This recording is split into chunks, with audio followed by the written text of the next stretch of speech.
నమస్తే.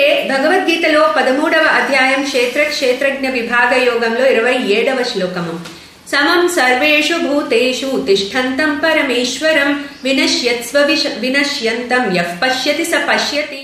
సో భగవానుడు ఇప్పుడు ముందు శ్లోకం నుంచి ఈ సమస్త జగత్తులో మనం చూసే ప్రతి వస్తువు కూడా స్థావర జంగమం ఏదైనా కూడా విచ్ అండర్గోస్ మోడిఫికేషన్స్ అవన్నీ కూడా క్షేత్రజ్ఞుల సంయోగం వల్లే జరుగుతోంది, మనకు కనిపిస్తున్నాయి, మేనిఫెస్ట్ అవుతున్నాయని చెప్పారు.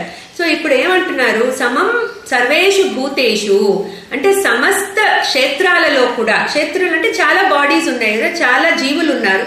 సో వాటి యొక్క బాడీస్ అన్ని క్షేత్రాలు.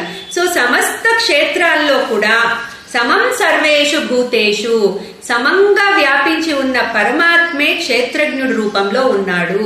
సో ప్రతి క్షేత్రంలో కూడా పరమాత్మ క్షేత్రజ్ఞుడు రూపంలో ఉన్నాడు. ఆయన సమంగా వ్యాపించి ఉన్నాడు అన్ని జీవులలో కూడా. సో తిష్టంతం పరమేశ్వరం. సో ఆ క్షేత్రాలలో ఆయన ఉండబట్టే వాళ్ళు జీవించగలుగుతున్నారు. సో అందుకని ఏమంటున్నారు, వినశ్యంతం. ఈ బాడీస్ అన్ని కూడా నాశనం అయ్యే బాడీస్. దే అండర్గో మోడిఫికేషన్స్ అంటే పుట్టడము, పెరగడము, తర్వాత స్థిరంగా ఉండడము, మళ్ళీ డీకే అవడం, చివరికి నాశనం అయిపోతాయి. సో ఈ 6 మోడిఫికేషన్స్ జరుగుతూనే ఉంటాయి ప్రతి వస్తువుకి కూడా ఈ లోకంలో.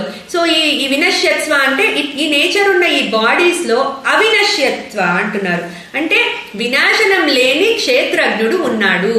సో ఎవరైతే ఈ రకంగా క్షేత్రజ్ఞుడిని అర్థం చేసుకుంటారో అతడే కరెక్ట్ నాలెడ్జ్ కలవాడు అని చెప్తున్నారు.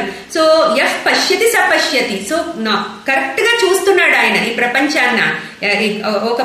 ఎవరైతే ఈ విధంగా క్షేత్రజ్ఞుడిని అర్థం చేసుకుంటాడో సమం సర్వేషు భూతేషు తిష్టంతం పరమేశ్వరం వినశ్యంతం యః పశ్యతి స పశ్యతి. సో ఎవరైతే ఈ విధంగా క్షేత్రజ్ఞుడిని అర్థం చేసుకుంటారో వాళ్ళకే కరెక్ట్ నాలెడ్జ్ ఉంది, వాళ్ళే కరెక్ట్ గా చూస్తున్నారు ఈ ప్రపంచాన్ని అని చెప్తున్నారు. క్లీం కృష్ణాయ నమః.